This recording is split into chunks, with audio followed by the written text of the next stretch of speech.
कभी आपने नोटिस किया है कि हम जब भी किसी हॉस्पिटल में जाते हैं, छोटा हो या बड़ा हो, उस हॉस्पिटल में जाके हमें कहीं तो भी एक मूर्ति मिलती है जो कुछ ऋषि जैसी रहती है। तो वो जो मूर्ति रहती है वो किसकी रहती है? तो वो रहती है धन्वंतरी भगवान की। धन्वंतरी भगवान जो चिकित्सा के भगवान है।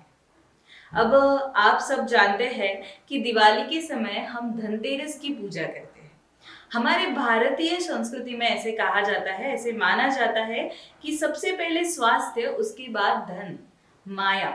और उस पे एक कहावत भी है। वो कहावत ऐसी है कि पहला सुख निरोगी काया और दूजा सुख घर में माया। तो इस प्रकार से ये कहावत है और उसी प्रकार से हमारी संस्कृति भी चलते आई है। जैसे कि मैंने बोला, दिवाली में धनतेरस जब मनाते हैं तो धनतेरस से दिवाली की शुरुआत होती है। यानी कि हम अपने स्वास्थ्य को पहले अच्छा बनाएं, उसके बाद माँ लक्ष्मी और कुबेर जी की पूजा होती है। जब माँ लक्ष्मी और कुबेर भगवान की पूजा होती है तो वो धन के देवता है, लेकिन सबसे पहले हमारा स्वास्थ्य जरूरी है।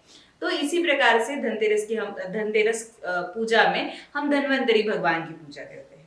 तो आइए जानते हैं कि ये धन्वंतरी भगवान जो है, उनकी उत्पत्ति यानी कि वो प्रकट कैसे हुए थे।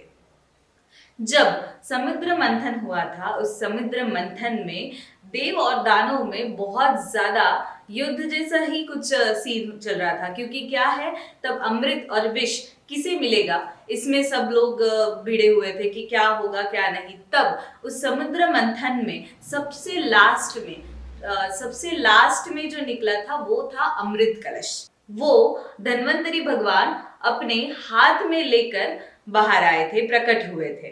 तो उनके हाथ में ये अमृत कलश था। तब से ये चिकित्सा के भगवान माने जाते हैं। जैसे ही वो अमृत कलश लेकर बाहर आए तो वैसे ही सबको पता चल गया कि ये विष्णु भगवान के 12वें अवतार है। और विष्णु भगवान ने धन्वंतरी भगवान से तब कहा कि तुम चिकित्सा के, आयुर्वेदा के प्रचारक हो, प्रसारक हो। तो उनका काम ये था कि सब जगह धन्वंतरी यानी कि तुम्हारा जो निरोगी शरीर है वो कैसे स्वास्थ्य के लिए वो प्रसारक बनेंगे। तो इसी प्रकार से उनकी पूजा भी हम करते हैं। जो भी उनकी पूजा अर्चना करता है वो हमेशा निरोगी रहता है, निरोगी काया पाता है। तो इस प्रकार से और भी अच्छी वीडियोस देखने के लिए और अच्छी कहानियां सुनने के लिए हमारे चैनल को सब्सक्राइब करें, लाइक एंड शेयर करें अपने दोस्तों के साथ।